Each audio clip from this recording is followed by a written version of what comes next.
자, 안녕하세요. 자, 우리 고향 흥국사 불교대학의 도노입도 요문론 공부하고 있습니다. 잠시 마음을 가다듬는 입정을 하고 공부에 들어가겠습니다.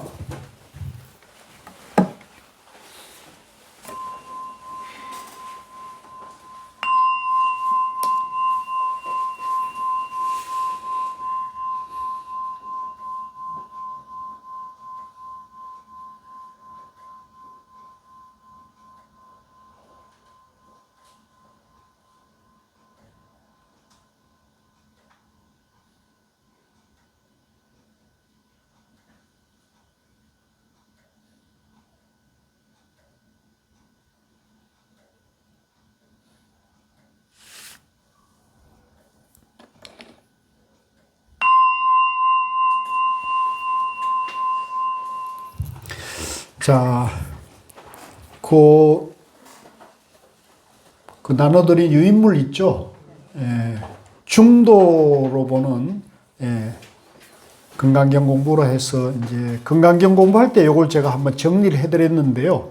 이제 우리 도반님들께서 또 이제 한번 요점 정리를 말씀하셔서 조금 보완해가지고 불교란 무엇인가라는 주제로 잠깐 제가 한번 다시 정리를 한번 해드릴 테니까요. 잘 들으시고 요 중도만 이제 확실하게 이해하시면 불교의 핵심을 이해하시기 때문에 우리가 이제 불교 공부하거나 또 법문을 듣거나 경전 어록 공부를 하더라도 이제 막힘이 없어지거든요. 그래서 잘 들으시고 아직도 이해가 잘 안 되고 또 어려운 부분이 있으면 또 질문해서 확실하게 이렇게 이제 정리를 하고 넘어가면 좋겠습니다. 자, 오늘 이제 특강은 불교란 무엇인가라는 주제예요. 자, 제가 한번 그동안 공부한 걸 복습 삼아 한번 여쭤볼게요. 불교가 뭡니까? 부처님의 가르침이다. 부처란 누구죠? 깨달은 분이다. 그래서 이 불교에서 부처, 이제 인도 말로는 붓다라는 거죠. 붓다. 붓다라는 말은 이제 우리나라 말로는 이제 깨달은 자, 깨어난 자, 깨친 사람 이런 뜻이거든요. 그래서 이 붓다, 깨달은 자라는 뜻은 고유명사가 아니고 이제 보통명사라 했습니다. 보통명사. 자, 보통명사라는 거는 이제 과일과 같은 거예요. 과일. 과일은 이제 사과, 배, 귤, 포도 여러 과일의 종류가 있습니다. 그죠? 그 과일은 다양하지만 그걸 우리가 통칭해서 과일이라 하잖아요. 보통 명사라는 거예요. 차 그러면 차 종류가 다양하잖아요. 메이커도 다양하단 말이에요. 우리가 뭐 현대다, 기아다, 또 뭐 벤처다, 아우디다, 뭐 여러 가지 혼다다 이렇게 다양한 차 회사가 있고 그 차 회사마다 또 만들어내는 생산하는 차 종류가 헤아릴 수 없이 많이 있는데 그걸 통칭해서 우리가 차 그러잖아요. 카 그런단 말이에요. 마찬가지로 부처라는 말도 이제 과일과 같은 거예요. 그래서 이 부처는 누구든지 깨달으면 누구든지 부처가 될 수 있다는 얘기잖아요. 그죠? 그래서 우리도 이제 불교 안에도 보면 이제 우리 불교의 교조를 석가모니 부처님 그러잖아요. 며칠 전에 이제 부처님 생신이 있었습니다만은 이제 석가모니 부처님 한 분이 계시지만 이제 그분이 깨닫고 보니까 누구든지 깨달으면 이제 붓다가 될 수 있다고 말씀하셨단 말이에요. 그래서 이제 미래불 다가오는 불을 이제 아미타불 그러죠. 아미타불 그죠? 아미타불 또는 미륵불 이렇게 얘기하잖아요. 미륵불. 이제 과거불을 뭐 연등 부처님이니 이제 여러 이제 과거불이 또 있었다 그러거든요. 그 현세불을 우리가 이제 석가모니 부처님이라 그러고 또 석가모니 부처님의 가르침을 듣고는 깨달아 가지고 해탈하신 분들이 또 수도 없이 헤아릴 수 없이 많이 있어요. 그렇기 때문에 누구든지 이제 깨달으면 이제 부처된다. 그래서 붓다라는 말, 부처라는 말은 이제 우리 불교에서는 보통 명사다. 이게 이제 이웃 종교, 다른 종교와는 질적으로 다른 얘기를 하고 있는 거예요. 예를 들면 기독교라든가 회교라든가 브라만교 같은 경우는 깨달아도 그죠? 하나님이 될 수가 없단 말이에요. 깨달아도 예수님이 될 수 없고, 깨달아도 알라신이 될 수가 없어요. 그죠? 예. 근데 우리는 깨달으면 뭐가 된다고요? 부처가 된다는 거예요. 이거 얼마나 좋아요. 예. 제가 자꾸 그 상을 내서 말해서 죄송하지만, 제가 중학교 2학년 때 딱 이 얘기를 듣는 순간에, 나도 한번 중학교 2학년 그 어린 마음에서, 나도 이왕이면 사람으로 태어났는데, 이왕이면 나도 한번 깨달아 봐야겠다. 이런 마음이 탁 제가 일어났어요. 예. 참 운이 좋죠? 예. 저는 그 돌아보니까 굉장히 운도 좋고, 좀 뭐 이렇게 말씀드리면 이제 복도 좀 있는 것 같아요, 복도. 또 그분이 또 다른 분이 아니라 박문호 박사라는 게, 여러분들 박문호 박사 다 아시죠, 이제? 저 때문에 이제 다 아시죠? 그분이 제가 인생의 첫 중학교 2학년 때 만난 선지식이에요. 예. 그분을 통해 가지고 또 이제 고우 스님을 만나고, 고우 스님을 만나가 제가 이제 이 불교에 대해서, 중도에 대해서 이해를 하게 됐거든요. 그래서, 이게 너무 좋더라고요. 그런데 제가 이 중도라는 걸 이해하고, 박문호 박사, 그 유명한 나의 중학교 2학년 때 선지식인 박문호 박사의 유튜브 강의를 들어보니까, 이거 박문호 박사님 들으라고 내가 하는 얘기인데, 그분이 중도를 이해를 못하고 있더라고요. 너무 안타까운 거예요, 내가. 너무 안타까운 거예요.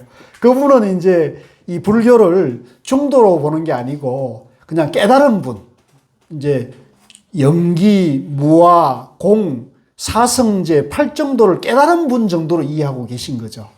그러니까 근본인 중도에 대해서는 이분이 이제 제가 보니까 정확한 이해를 못 갖추고 있다는 걸 제가 보고는 너무 마음이 아프더라고요. 제가 저분이 저렇게 똑똑하시고, 그죠? 대단하신 분인데, 불교의 근본인 중도를 아직 모르고 계시구나. 이런 생각이 들어서 제가 언제 한번 만나려고 그래요. 근데 이제 지금 만나면 싸움밖에 안 할 것 같아요. 네. 그래가지고 제가 좀 실력을 좀 더 길러가지고, 실력을 기른다는 건 내가 좀 유명해져야 돼요, 내가. 박문호 박사가 나를 무시할 수 없을 정도로 내가 좀 유명을 해줘야 되는데, 제가 조금 요즘 이름값이 조금 브랜드가 지금 상승해. 자, 이거 웃자고 하는 얘기입니다.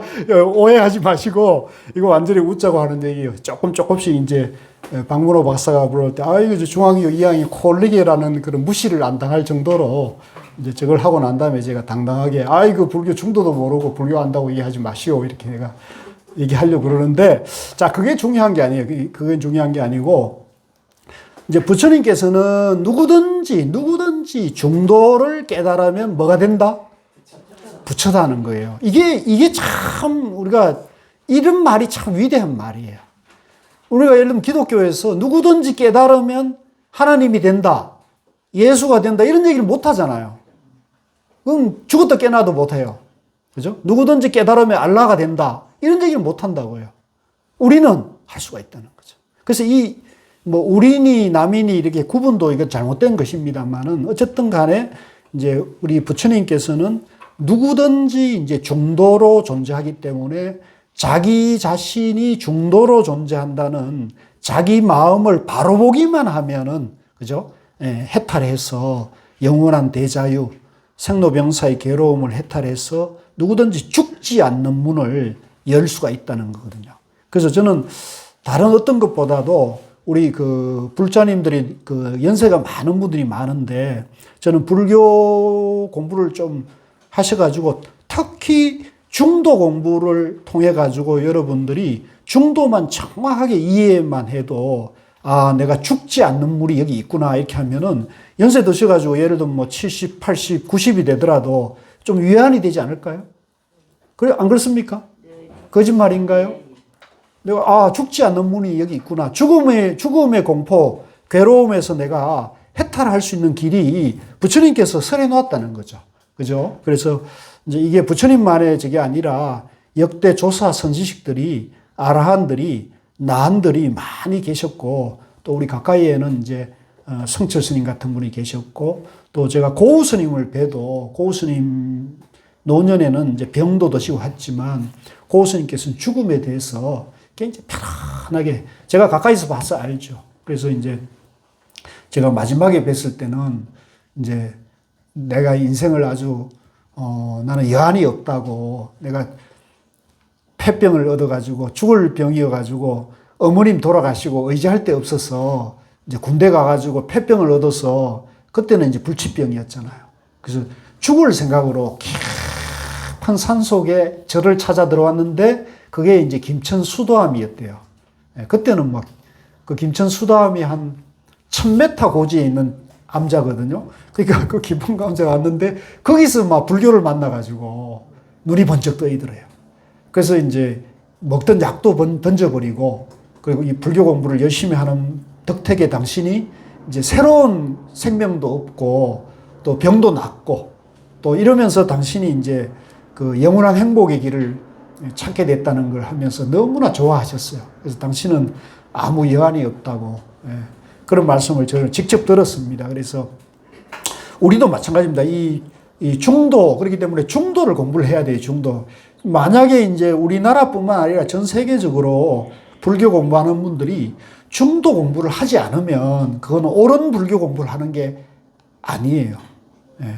그러면 제가 왜 이런 중도를 강조하느냐 하면 부처님이 이제 깨닫고 팔만대장경이라는 방대한 법문을 하셨기 때문에 그 팔만대장경 안에는요, 부처님이 이제 깨닫고 첫 설법에서부터 45년 지나면서 마지막 설법까지 부처님 설법이 너무나 많아요. 너무나 많아. 우리가 예수님이 뭐 한두 권 설법했고 알라가 뭐 코란 1권 설법했고 이런 거하고는 비교할 수 없어요. 그런 책이 수천 수만 권이 있단 말이에요. 그러니까 이거는 우리가 교리적으로나 어떤 설법에 있어서는 이거는 비교 불가거든요. 그런데 이제 이게 어마어마하고 방대한 가르침이지만 이게 장점도 있지만 또 단점도 있어요. 그 단점이 뭐냐면 너무 방대해서 불교 경전에서 이게 초심자들은 불교 공부를 갈피를 못 잡게 됐다고요. 그래서 오늘날도 지금 보면 저 남방, 히말라야 산맥 남방의 상자부 성가에서는 이제 부처님의 초기 경전, 초기 설법만을 친설로 보고 이제 반야부 경전이나 우리가 잘 아는 금강경이나 반야신경 이후의 경전들은 다 그쪽에서는 부처님 친설이 아니라고 비판을 해요. 또 반대로 이쪽 대성에 왔을 때는 저 초기 경전은 부처님께서 이제 하근기 중생을 위해서 이제 소성 법문을 한 것이다. 또 이렇게 폄하를 해가지고 그거는 사실은 좀 초등학생들 유치원용 법문이고 이제 이 반야부 이제 금강경이나 반야신경이나 또 뒤로 이제 대성에서 법화경, 화엄경이 이제 진짜 부처님의 핵심 교설이다 이렇게 주장을 하거든요. 그러니까 그런 얘기를 들으면 또 헷갈려요. 그래서 이제 우리도 헷갈렸듯이 성철 스님도 그런 문제에 대한 혼란을 느껴가지고 성철 스님께서 이제 저 팔공산 파괴사 성전함에서 10년 동안이나 그 암자에 철조망을 치고 아무도 못 오게 하고 또 당신도 안 나가면서 그죠? 거기서 이제 방 안에 들어앉아가지고 팔만대장경과 모든 현대 과학 철학 서적들을 싹 검토하면서 이제 정리를 하고 나온 게 백일법문입니다. 그래서 이 백일법문은 그냥 나온 게 아니에요. 여러분들이 그냥 문자로 됐다 해서 그냥 하는 게 성철 스님의 각고의 정진과 깨달음과 또 팔만대장경의 전체적인 검토 끝에 그 핵심을 요약을 해낸 거거든요. 그래서 제가 지금 여기서 말씀드리는 것도 이 성철 스님 백일법문, 성철 스님 백일법문을 제가 요약을 해가지고 말씀드리는 거거든요. 그래서 부처님이 이제 깨달은 분인데, 자, 여기서 이제 핵심이 무엇을 깨달았느냐는 거예요. 무엇을 깨달았습니까? 중도를 깨달았다는 거죠. 여기서 이제 견해가 많이 달라져요. 저 남방 쪽에서 공부한 분들은 대개 중도라는 얘기를 잘 안 하고 부처님께서 이제 팔정도 사성제 얘기를 많이 해요. 팔정도 사성제 삼법인. 그래서 이제 고무상무화 이런 얘기를 많이 하거든요. 또 대성에서는 또 대체로는 이제 반야공 얘기를 많이 해요. 반야공. 이제 반야는 지혜를 말하고 공은 이제 우리가 좀 말하는 색적 시공, 공적 시할 때 그 공을 말하는 거거든요. 그런데 이제 성철 스님께서 이 전체적인 경전을 검토한 바, 이 초기 경전, 그러니까 남방에서 소중하게 보고 있는 초기 경전에 부처님이 이제 중도를 깨달았다. 중도는 팔정도다. 팔정도를 깨치려면 사성제를 닦아야 한다. 이렇게 설법해 놨는 게 부처님의 첫 설법인 초전법륜입니다. 초전법륜. 그래서 같이 해봅시다. 초전법륜. 이게 부처님 경전, 8만 경전 중에서 최초의 설법이에요. 그러니까 중요합니까? 뭐 보통 일입니까? 이건 아주 중요한 거예요. 아주 중요한 거예요. 네, 첫 번째니까. 그죠? 첫 번째니까. 깨치고 첫 번째로 법문하기 때문에 우리는 불교의 출발을 여기에다 봐야 돼요. 요거. 부처님의 깨달음이 불교의 출발이지만 깨닫고 당신이 설법을 안 했으면은 불교도 지나가 버렸겠죠. 근데 부처님이 깨닫고 이제 이 당신 얘기를 알아들을 만한 사람들을 일부러 멀리 찾아가가지고 고행하는 다섯 수행자를 찾아가가지고 이제 내 말 좀 들어보소, 내 말 좀 들어보소.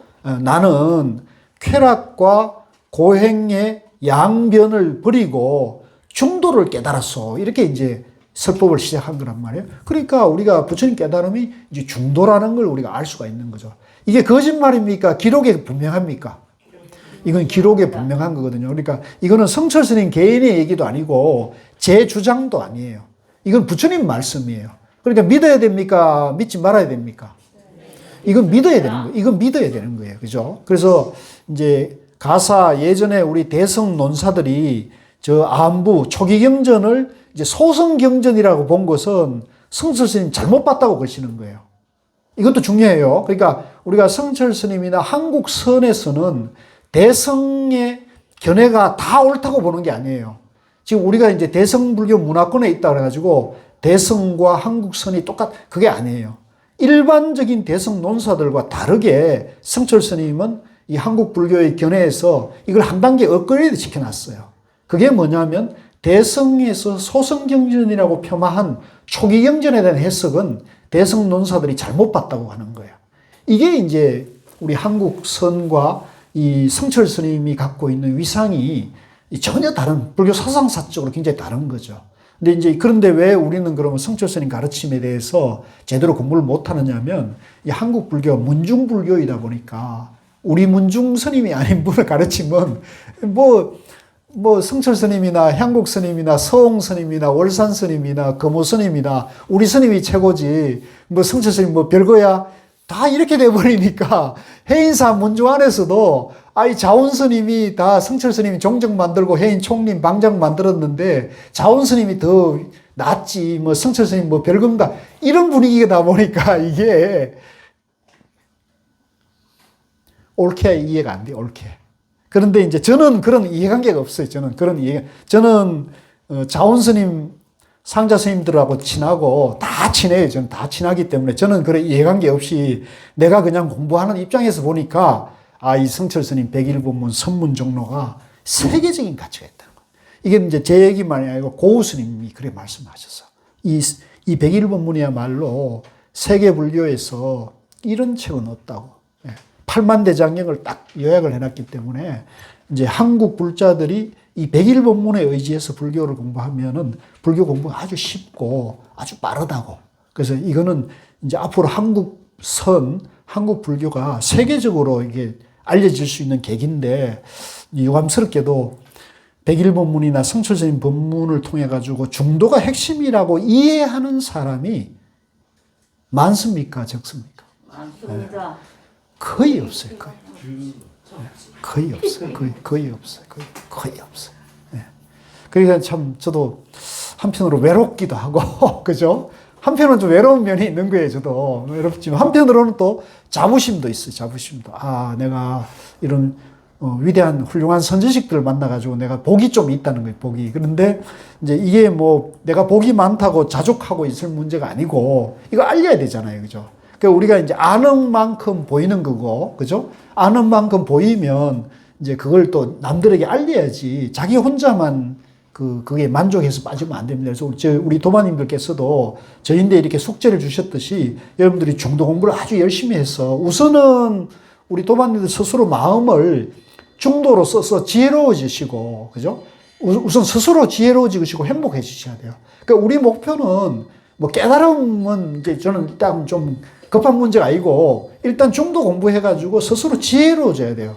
스스로 지혜로워진다는 것은 옳고 그름을 구분할 수 있는 안목이 있어야 돼요. 이게 어떤 것이 바른 길이고 어떤 것이 삿된 길이고 이 어떤 것이 외도고 이것이 정도이고 이게 부처님 가르침이고 이건 부처님 가르침이 아닌 거를 여러분들이 보기만 하면은 여러분들이 스스로 부처님의 깨달음의 길로 갈 것이고 생로병사의 괴로움을 벗어나는 길로 갈 거라는 거죠. 그래서 이제 부처님께서 처음부터 끝까지 계속 이 불교의 지혜, 깨달음의 지혜는 중생을 이익되게 하고 중생을 행복하게 한다 그랬거든요. 네, 그래서 이 중도 공부를 잘 하시면 여러분들이 행복해지고 여러분들이 즐거워지시고 여러분들이 고통에서 떠날 수 있는 그런 지혜를 일으키는 거다. 그렇게 말씀드립니다. 자, 그래서 초기 영전의 초정법륜에서 부처님이 첫 설법입니다. 같이 읽겠습니다. 열에는 이 두 가지 극단을 버리고 중도를 원만히 잘 깨달았다. 요겁니다. 요거 믿을 것이에요. 그러니까 요거를 이제 외우셔야 되는 거죠. 열에는 뭘 깨달았습니까? 네, 두 가지 극단을 버리고 중도를 원만하게 잘 깨달았다. 중도를 완전히 깨달았다는 얘기입니다. 중도를 완전히 깨달았다. 근데 이제 이 고행을 하던 다섯 수행자들이 자기들은 고행을 6년 동안 막 목숨 걸고 했던 사람이니까 이 부처님의 첫 설법을 듣고 이걸 받아들였겠습니까? 부정했겠습니까?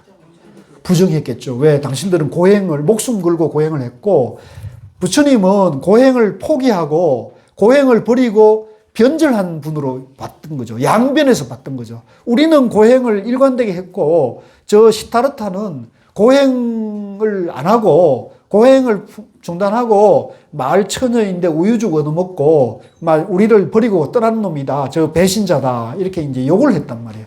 그러니까 그 배신자의 말을 어떻게 받아들였겠어요? 그러니까 부정을 했겠죠. 안 받아들였겠죠. 그러니까 얼굴을 부처님이 말씀하면서 얼굴을 봤겠죠. 근데 얼굴이 꼭 여러분들 얼굴 같았을 것 같아요. 아무 표정도 없고. 여러분들은 다르죠? 그래서 이제 오비구 얼굴을 보니까 이거 떨떠름한 거예요. 그러니까 다시 설명을 합니다. 이제 다시 자세하게 또 설명을 해줘야겠죠. 그러니까 이게 이제 부처님의 깨달음의 첫 설법이 소통이 안 되니까 부처님께서 이제 최상승 법문을 하다가 이걸 한 단계 내리는 거예요. 이제 상승 법문을 하는 거예요. 최상승이 최고 법문이 아니고 중간중 법문을 하는 거예요. 그게 뭐냐면 그 밑에 나옵니다. 중도란 무엇인가? 곧 팔정도를 말한다. 이게 이제 중간 법문이 되는 거예요. 중도를 못 알아듣으니까 중도를 다시 설명하잖아요. 그죠? 그 중도는 팔정도라는 거죠. 팔정도. 8가지 바른 길이다 하는 거죠. 그래서 우리가 여기 중간 결론을 보면 중도 이꼬를 뭐예요? 팔정도가 되는 거죠. 중도하고 팔정도는 같은 거예요. 근데 지금 이제 남방에서 공부하고 온 분들이 중도는 얘기 안 하고 팔정도만 계속 얘기를 하거든요. 중도는 얘기 안 하고 팔정도만 얘기하니까 그분들은 뭐냐면 최상승인 중도는 모르고 팔정도만 알고 계시다는 얘기가 안 되겠습니까? 그죠? 그러니까 이분들이 공부가 깊은 공부가 제가 봤을 땐 깊은 공부가 아니라요. 깊은 공부가 되면 이제 예를 들면 여러분들이 중도를 알면 팔정도를 저절로 알게 되잖아요. 근데 팔정도를 안다고 중도를 압니까? 그건 또 아니단 말이에요. 무슨 얘기인지 아시겠죠? 그러니까 지금 우리가 이 101법문이나 지금 우리가 고향 한국사에서 공부하는 거는 우린 중도를 바로 공부하기 때문에 중도만 알면 팔정도는 저절로 알아지는 거죠. 이런 공부 방법이 있고, 이제 이걸 중도하는 게 너무 어렵다 그래가지고, 이제 팔정도를 공부를 열심히 해가지고, 이제 그 다음 단계인 중도로 가는 방법이 있겠죠. 어느 게 좋겠습니까? 바로 가는 게 좋다는 거죠. 이게 이제 한국 가나성인 거죠. 이게 우리가 이제 최상승이라고 표현하는 거예요. 이해하시겠죠? 제 말, 제가 오늘 강의가 조금 되는 것 같아요. 그죠? 그래서 우리가 이제, 팔정도를 하나하나를 닦아가는 게 아니고, 중도인 근본에 바로 들어가는데, 어렵지만은 반복하면은 그걸 어렵지 않아요. 요즘같이 이 개화돼 있고 여러분들이 이 지적으로 발달된 사회에서 그죠? 웬만하면 요즘 뭐 글자 모르는 사람도 없고 그렇지 않습니까? 이 중도란 말이 뭐가 어렵습니까? 안 어렵습니다. 그래서 또 제가 또 누굽니까? 중도에 대한 또 그죠? 해설가 아닙니까? 자, 밑으로 내려와가지고 그러면 이제 중도란 무엇인가? 그거를 이제 이 101법문의 성철 스님이 이걸 설명하기 위해서 일부러 수타니파다를 다 뒤척거렸던 것 같아요. 수타니파다를 검토하면서 거기에 중도에 관련된 법문을 찾아냈습니다. 수타니파다는 이제 부처님 설법 중에서 가장 먼저 경전화된 설법이라 그래요. 가장 먼저 경전화된 설법이 수타니파다 법구경입니다. 법구경. 그러니까 초정법문경 같은 경우도 첫 번 설법이지만 이게 경전으로 결집되는 거는 나중에 결집이 됐어요. 오히려 경전으로 먼저 결집된 거는 수타니파다나 법구경인데 왜 그러면 수타니파다나 법구경이 먼저 결집됐냐면 법구경이나 수타니파다는 여러분들 보면 아시지만 시같이 이렇게 돼 있잖아요. 시같이. 문장이 짤막짤막 하면서 시처럼 돼 있잖아요. 그러니까 이거를 암송하기도 편하고 쉬운 거예요. 그래서 부처님이 이제 짤막짤막하게 한 법문이 기억하기도 좋고 음료를 타면은 우리가 암송하기도 굉장히 편하잖아요. 그죠? 그러니까 이제 그 경전이 먼저 결집이 됐어요. 그래서 그 수타니파다에 뭐라 그러냐면 중도를 같이 읽겠습니다. 양변의 집착을 떠나고 가운데도 집착하지 않는다. 이게 중도 아니고 뭡니까? 그죠? 양변. 그죠? 나다, 너다, 선이다, 악이다, 옳다, 그르다, 남이다, 여다, 시어머니다, 며느리다. 그죠? 신부모다, 신부모다. 이런 것들이 전부 다 양변이에요. 여기서는 이제 교수다, 제자다. 이것도 양변이거든요. 그래서 이 양변의 한 입장에 딱 집착해 있으면, 딱 붙어 있으면 상대가 이해됩니까? 안 됩니까? 이해되는갑네? 나하고는 다르네. 이해가 안 되죠. 그죠? 나는 내 입장이고, 저 며느리가 왜 이걸 못 알아듣나? 또, 우리 시어머님은 너무 옛날 분이어가지고, 너무 고집불통이야. 이렇게 되면은, 이게 이제 소통이 안 되게 된다고요. 그러면 소통이 한 번 안 되기 시작하면은 두 번 안 되고, 이제 영원히 안 되는 수도 있어요. 그러다 보면 이제 결국은 이제, 남편이 개입돼가지고 남편이 누구 편을 드느냐에 따라가지고 도장을 찍느냐 마느냐에 갈림길을 가는 거예요. 지금 우리 한국 사회가 처한 게 딱 이 문제예요. 예. 한국 사회의 이혼율이 뭐 세계 OECD 국가의 최고로 달리고 또 자살률도 최고 1등인 이유가 어디에 있느냐면 바로 이 문제에 걸리는 거예요. 양변에 집착하고 있는 거예요. 예. 양변에 집착을 하고 있다고요. 그래서 서양에서는 시어머니다, 뭐 며느리다 이런 갈등은 없잖아요. 거기도 갈등이 웬만한 동네지만 그런 갈등은 없거든요. 그죠? 그래서 이제 거기는 대체로 보면 아들은 아들이고 부모는 부모의 삶을 독립적으로 세웠기 때문에 그런 부딪힘이 없기 때문에 오히려 서양과 우리가 비교해 보면 우리가 옛날에는 가부장적인 유교적인 문화에서 그랬지만은 지금은 유교 문화가 바닥을 드러내고 그 다음에 이제 이런 새로운 어떤 그 사회 풍조나 사상이 들어오면서 이게 이제 다 풍지박산이 났어요. 기존의 이제 어떤 이데올로기나 이런 것들이 뭐 유교도 그렇고 불교도 이제 제가 봤을 땐 불교도 거의 바닥을 드러냈다고 봐요. 불교가 바닥을 드러냈다는 얘기는 무슨 얘기냐면 우리가 이제 우리 할아버지 할머니 손에 이끌려가지고 절에 가가지고 그죠? 쌀대박 가깝고 푼돈 가져놓고 복을 빌고 우리 손주 아들 딸 할아버지 할머니 잘 되게 해달라는 불교 갖고는 이게 이 시대 리더들 이 첨단 기술 문명 시대에서 그게 무슨 의미가 있겠냐는 거죠. 그거는 기독교나 샤만이나 불교나 같아요, 달라요?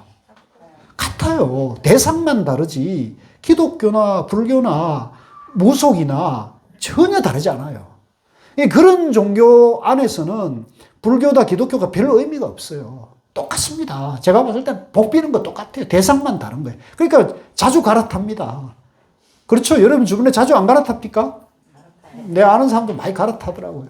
예. 근데 요즘은 이제 불교가 이제 지적인 것들이 이제 발달이 되고 특히 서양에서 불교를 이제 이론적으로나 명상으로 접근하니까 이제 이론적으로도 현대 과학과도 모순되지 않고 또 명상으로 접근하니까 현대 의학이나 또 뭐 우울증을 앓는다거나 그죠? 심리적인 정신적인 문제를 앓는 스트레스나 이제 이런 공황 장애를 앓는 사람들이 현대인들이 늘어나니까 그걸 이제 해결하는데 불교의 명상이 효과가 있다는 걸 과학적으로 연구해 보니까 사람들이 명상으로 확 몰리는 거죠. 그래서 지금 뭐 미국 같은 데는 명상 인구가 한 20% 정도 된다 그래요. 네. 그러니까 우리 한국 불자들보다 낫습니까? 못합니까? 한국 불자들보다 나아요. 내가 봤을 때는 한국 불자들보다도 서양 사람들이 불교를 훨씬 더 그 지혜롭게 받아들이는 거예요. 기독교 정신 문화 전통을 가지고 있으면서도 명상의 지혜를 가지고 와가지고 자기 것으로 만들어내니까 우리 한국 불자들보다 나아요. 근데 요즘 이제 우리 총무장 스님이 이제 이렇게 상황을 살펴보니까 이거 명상 시대인데 우리가 이렇게 가서 안 된다 그래가지고 총무장 스님이 지금 막 우리 한국 불교도 조계종도 우리가 이 가나선이라는 화두 명상이라는 본류인데 왜 우리 거 다 뺏겨가지고 하느냐 하면서 이제 선명상으로 갑시다 이렇게 말하는데 별로 제가 보니까 별로 공감이 없어요. 내가 보니까. 그것도 이유가 있는 거죠. 이유가 있는데 이게 명상이나 참선은요 이런 어떤 교학적 풍토나 이 합리적인 어떤 불교의 이론적인 베이스 없이 어느 날 갑자기 딱 명상으로 갈 수가 없는 게 아니에요. 이 선종이 출연한 거는 이 대성불교 문화권에서 대성교학인 화엄종이나 법화종, 천태종이 최고봉에 다다라가지고 이 화엄경, 법화경 갖고 해결이 안 되는 어떤 마음의 어떤 갈등 문제를 참선으로 해결하는 사람들이 나오면서 이게 꽃을 피운 거거든요. 그러니까 대성교학의 큰 바탕 위에서 참선이 점핑이 된 거기 때문에 이런 교학적 바탕 없이 참선으로 바로 가는 것도 이게 쉬운 일은 아니에요. 그래서 제가 이제 우리 도반님들께도 계속 이제 백일본문이나 이 경전과 어록 공부를 해야 된다는 하는 이유도 뭐 화도하면 최고지 그거 할 필요 뭐 있습니까? 이런 풍토가 지금 우리가 너무 많거든요. 그게 절대 아니에요. 성철 스님 같은 분요. 우리나라의 스님들 중에 성철 스님 책이 가장 많아요. 예. 이제 여러분들이 아마 곧 그 해인사 100년함에 성철 스님이 소장했던 책이 국가에서 예산 보조를 해가지고 그 서고를 지금 하나 지었어요. 성철 스님 소장했던 책이 너무 귀한 귀중문 보물도 나오고 그랬거든요. 그러니까 성철 스님 그걸 이제 장경각이라는데 그 장경각을 하나 국가에서 지어줘가지고 그 책이 전시가 될 겁니다, 앞으로. 전시가 되는데 한번 가보시면 알지만 성철 스님 책이 어마어마해요. 그리고 그분이 그냥 우리처럼 장식으로 책꽂이 넣은 게 아니에요. 그분은 거의 그걸 봐가지고 이제 원택 스님께 심부름 시키면 그런데 그 몇 번째 책꽂이 몇 번째 단에 가면은 몇 번째 뭐 건강경 3과에가 있을 거다 이런 식으로 딱 찍어가지고 가져오란다는 거예요. 보통 분이 아닌 거예요. 그러니까 이분은 우리가 진짜 인간으로서 이게 우리가 짐작하기 어려운 그런 능력이 개발이 된 분이죠. 그러니까 성철스님 같은 건 책 음악에 맞고요. 또 제가 가까이서 고우스님 같은 경우도 이분이 선을 하신 분이지만 당신 그 방에 가면 양 사방이 전부 책꽂이 빡빡. 지금도 가보면 볼 수 있어요. 책이 막 어마어마하게 많아요. 그러면서도 이분은 그 조선일보나 중앙일보나 한겨레 신문 같은 것도 보고 불교 신문 다 보고 이런 걸 다 보시더라고요. 그래서 뭐 이렇게 열심히 스님 보세요 그랬더니 당신은 그거를 뭔가 불교를 겨루기보다는 세상 사람들이 불교를 어떻게 지금 말하고 있는지 이런 걸 본다는 거예요. 그래서 제대로 안목을 갖추고 글을 쓰고 있거나 설법하는 사람이 있는지를 보는데 이제 말년에 몇 분을 칭찬을 했습니다. 몇 분에 제가 그걸 얘기하기 좀 그렇고 몇 분은 칭찬을 했는데 어쨌든 이제 고 스님은 이제 중도를 알고 있는 사람, 모르고 있는 사람 기준이 딱 그거였어요, 말년에. 그래가지고 당신 말년에는 우리나라에서 중도 알고 있는 사람은 한 손으로는 조금 넘치고 두 손으로는 안 된다 그랬었어요. 예. 무슨 얘기인지 아시겠죠? 그러니까 이 어른이 어디에 이제 초점을 두냐 아는 거고, 그래서 우리 도반들께도 제가 자나 깨나 자꾸 중도 노래하는 뜻을 아시겠죠? 네. 자, 그래서 여기서 이제 중도를 양변에 집착을 떠나고 가운데도 집착하지 않는다 그랬을 때 여기서 이제 중요한 거는 우선은 뭐냐면 양변이 뭔지 알아야 돼요. 양변. 우리 양변을 누가 설명하실 분 있어요? 양변이 뭐다? 쌍조. 서로 상대적인. 그렇죠. 서로 상대적인 것. 그죠? 상대적인 대립하는 두 가지. 그죠? 양변이라죠. 상대적인 양변이죠. 그러니까 제가 이제 조금 여러분들 이해를 돕기 위해서 시어머니다, 며느리다. 이게 이제 대립하면은 시어머니 됩니다. 이제 시가다, 본가다. 그쵸? 그죠? 남여, 노소, 갑을, 노사, 남북, 그죠? 잘 산다, 못 산다. 그죠? 안다, 모른다. 옳다, 그러다. 이게 다 양변이에요, 양변. 그래서 이 지금, 우리가 지금 서구의 합리주의와 서구에 이제 발달한 자본주의 산업 문명이 이 지구의 이제 보편 문명이 됐어요. 그러다 보니까 서구의 이제 기독교와 서구의 이제 르네상스에 바탕한 이제 인문학이 이제 철학이 발달해 오면서 기독교적 문명에서는 이 세상을 이원론적으로 봅니다. 이제 정신과 물질을 나누고요. 또 근본적으로는 신과 인간을 나누잖아요. 그래서 신은 창조주고 절대자고, 그 다음에 신에 의해서 피조물로 자연과 인간이 피조물로 나타나 있잖아요. 그래서 그런 세계관에서는 세계 자체를 두 가지로 보는 거죠. 이게 이제 이분법적 세계관이라 그래요. 철학적으로는 이원론이라 그럽니다. 같이 보시다. 이원론. 이분법. 그래서 이 서구의 세계관 자체가 이분법적 세계관이에요. 이원론적 세계관이란 말이에요. 그래서 그 이분법적 세계관에서 나온 이제 극단화가 누구냐면은 이제 마르크스 엥겔스예요. 마르크스 엥겔스는 그런 이분법적 시각에서 보니까 이 세상이 그분들은 뭘로 해석했습니까? 물질과 정신으로 해석하고 자본가와 노동자로 해석했죠. 그러니까 이 자본가와 노동자가 끝없이 싸운다고 대립 관계에 있다고 해석을 했잖아요. 근데 이게 옳은 견해였습니까? 틀린 견해였습니까? 결과적으로는 이게 옳지 못한 견해였어요. 왜 옳지 못한 견해예요? 그게 이제 결국은 무산자 계급이 정권을 잡았어요. 소련에서 레닌이 혁명을 일으켜가지고 짜르 제국주의를 타파하고 정권을 잡았는데, 모태똥이 정권을 잡았는데 그 사람들이 한 일이 뭐예요? 이 권력 욕에 취해가지고, 그죠? 자기들도 다 죽이고, 자기 편도 죽이고, 남도 죽이고, 자기 편에서 경쟁하는 그런 것을 권력 투쟁 속에서 다 죽이고, 모태똥도 마찬가지지 않습니까? 그러니까 이게 결국은 결과적으로 보면은 그런 거창하고 상당히 멋있는 이론을 얘기를 했지만은 결과적으로 보면 인간이 자기 욕망의 노예였다는 걸 확인할 수 있죠. 그죠? 그러니까 우리가 부처님의 가르침이 필요합니까? 필요 없습니까? 그럴 때 우리가 부처님의 가르침이 필요한 거예요. 예, 그죠? 자기 욕망을, 그래서 우리 부처님은 뭐라 그러십니까? 예, 세상 사람들 다 이기는 영웅보다도 자기 자신을 이기는 사람이 가장 위대한 승리자라는 말이 있죠. 기억하시죠? 그렇습니까? 안 그렇습니까? 자기 자신 이기지 못하는 사람들이 남을 수천만 명 이겨봤자 그거 어리석은 사람 아닙니까? 천하의 어리석은 사람들. 자기를 이길 수 있어요. 자기를. 그래서 자기를 이기려면 자기 안의 욕망과, 그죠? 그죠? 어리석음을 자기가 극복할 수 있어야 돼요. 그래서 이게 이제 부처님의 가르침이거든요. 자, 그래서 여기서 양변이란 고락, 괴로움과 즐거움, 요게 이제 초전법륜에 이렇게 말씀하셨어요. 두 가지를 말한 거는 이제 법문 듣는 사람들이 고행에 집착했기 때문에 말했던 거고요. 그 다음에 나다, 너다, 있다, 없다. 철학적으로는 있다, 없다 가장 걸려요. 되게 유무, 지식이 있다, 없다. 그죠? 그러니까 이 유무 등이 대립하는 두 가지 극단인데, 우리 현실에서는 남자다, 여자다. 그죠? 내 편이다, 네 편이다. 그 다음에 이제, 빈부, 가난하다, 부자다. 그죠? 노사, 갑을, 좌우, 진보, 보수, 뭐, 이런 것들이 가장 걸리죠. 여야도 들어가죠. 그래서 이런, 사랑, 예?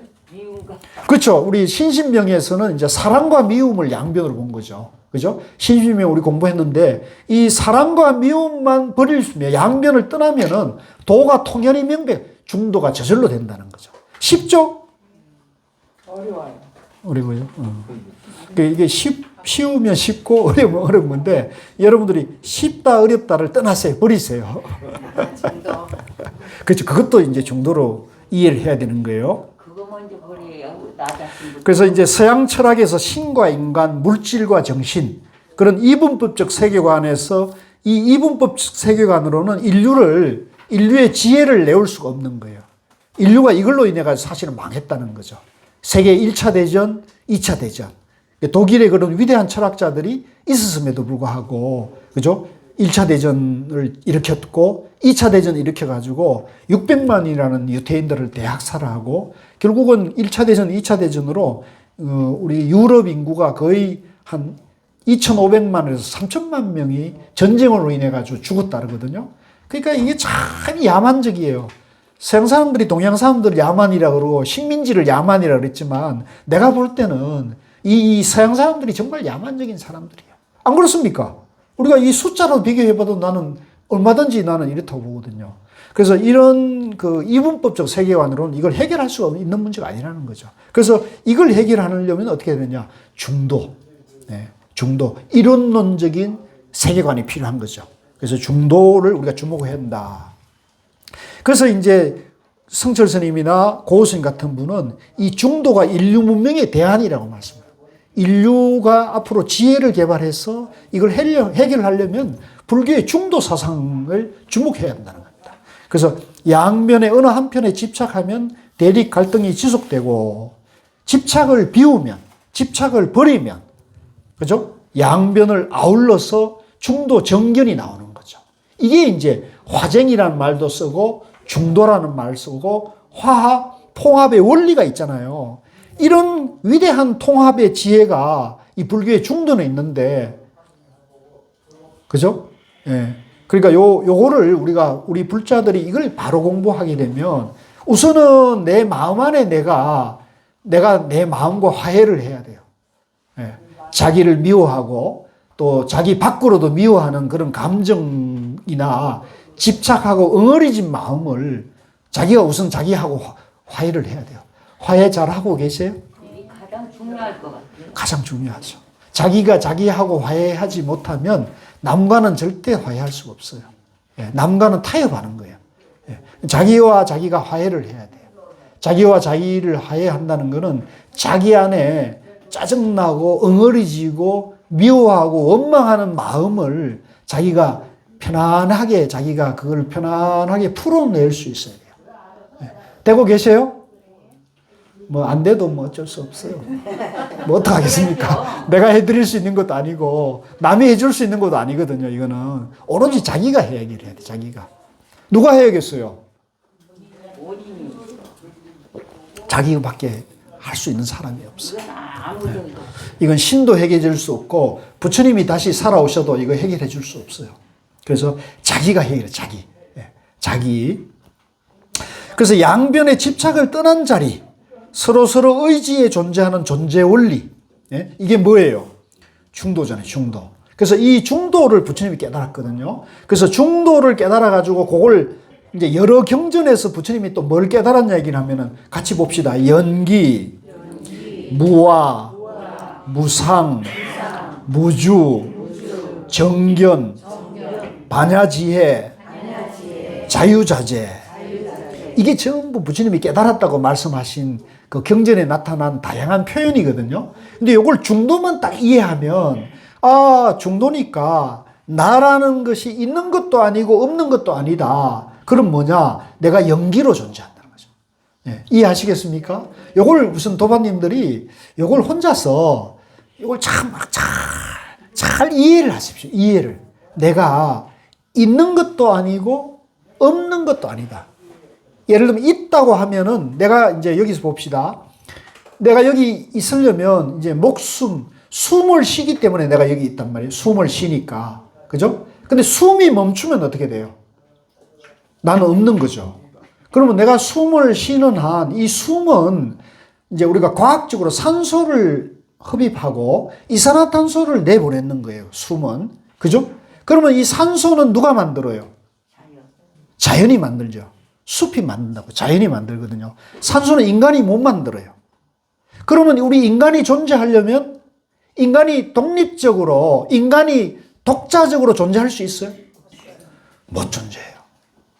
그러니까 인간은 독립된 실체로 존재하는 게 아니죠.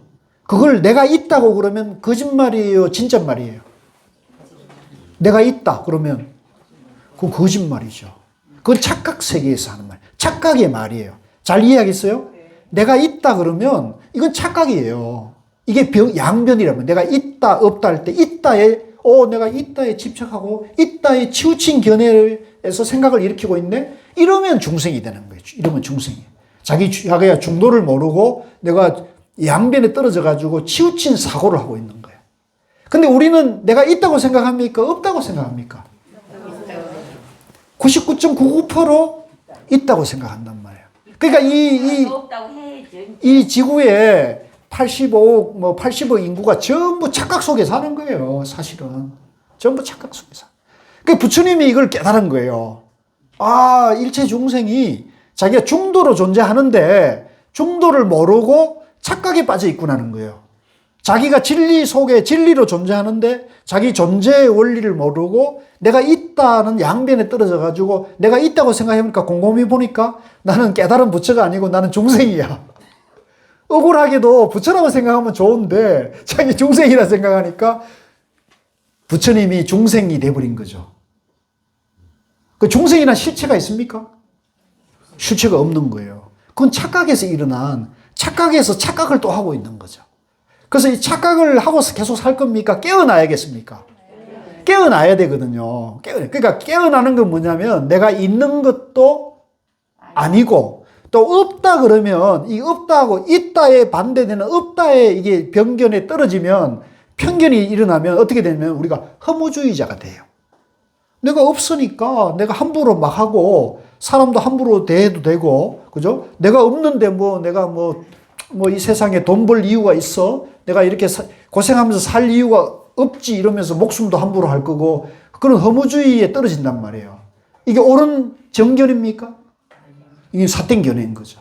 그러니까 내가 있다는 중생심도 삿된 견해고 내가 없으니까 내가 허무주의 아무것도 없다는 그런 것들에 떨어져도 이것도 삿된 견해예요. 이것도 변견, 편견인 거죠. 그러니까 오직 뭐였냐? 중도가 된다. 그래서 이 중도는 있다 없다에 치우치면 안 된다는 거죠. 그래서 요거를 이제 있다는 면도 버리고 없다는 면도 버려서 요걸 이제 쌍차라고 합니다. 같이 보면 쌍차. 두 가지 견해를 차단을 해야 돼. 차단. 막아야 돼요. 거기서 한 가지 견해라도 스며들면은 내가 변견에 편견에 오염이 됩니다. 내가. 오염이 되면 세상을 바로 보지 못하고 색안경을 보고 세상을 보게 된단 말이죠. 시어머니 입장에서만 보게 되고 며느리 입장에서만 보게 되면 시어머니와 며느리가 화해할 수가 없어요. 남편의 입장, 부인의 입장에서 남편 부인의 입장에서만 머물게 되고 집착하게 되면 화해할 수 없으면서 나중에는 도장밖에 찍을 길이 없어요. 님이 남이 되는 거예요. 한 글자 차이예요. 아시죠? 그래서 이거를 이 착각, 이 한 글자 차이, 이 자음 하나 차이, 그죠? 이거 하나 인생은 이게 그렇게 어렵고 그렇게 힘든 게 아니에요. 생각 차이예요, 생각 차이. 그 생각을 바로 세우면, 생각만 정견을 세우면 아무것도 아니에요. 남이 님이 되기도 하고, 너가 내가 되기도 하고, 내가 너가 되기도 한다는 거죠. 그죠? 그러면 갈등이 그냥 눈 녹듯이 씻어질 수 있는데, 이제 나라는 그 생각에 꽉 집착하니까 너라는 것을 이해하지 못하고 그렇게 된다는 거죠. 그래서 이것이 이제 양변이고 이제 변견이고 편견이고 치우친 견해다. 이것을 가져갈 것이냐 버려야 될 것이냐 버려야 된다는 거죠. 그래서 요 양변을 버린다는 게 일단 가장 중요해요. 그래서 이 양변을 버리려면 우리 도반님들이 항상 일상생활의 마음 가운데 자기 마음을 쓸 때 내가 양변에 치우쳐서 쓰고 있는지 양변을 아우르고 쓰고 있는지를 알까요? 모를까요? 알면서도 그게 이제 그거는 사람마다 다 다른 것 같아요. 사람마다. 그래서 중도 공부를 조금 열심히 해가지고 이제 그런 쪽으로 내가 관심을 가지고 계속 본문도 찾아서 듣고 경전과 어로 공부를 꾸준히 하면서 화두를 들면은 그런 마음이 쉽게 내려놓아지거든요. 체험이 되거든요. 그렇게 공부를 잘하는 누구 같은 사람은 항상 마음이 편안하고 얼굴이 환하게 밝아요. 근데 그걸 못 알아듣고 무슨 말인지도 못 알아듣고 자꾸 마음을 쓸 때 치우친 마음에 쓸어갖고 나다 너다 니 편 내 편 좌우, 여야, 남녀, 노소, 시어머니, 며느리 이런 마음에 머물고 있는 사람은 마음이 편할까요? 불안할까요? 마음이 편할 수가 없는 거예요. 마음이 편할 수가 없는 거예요. 그러니까 마음이 안 편하니까 그게 얼굴에도 얼굴이 편할 수가 없는 거예요. 그래서 우리가 이제 링컨이 그런 얘기 했다 그러죠. 나이가 40이 되면, 40이 되면 자기 얼굴을 책임질 나이다고 그랬잖아요. 여러분들은 어떠세요? 왜 빤히 쳐다보세요?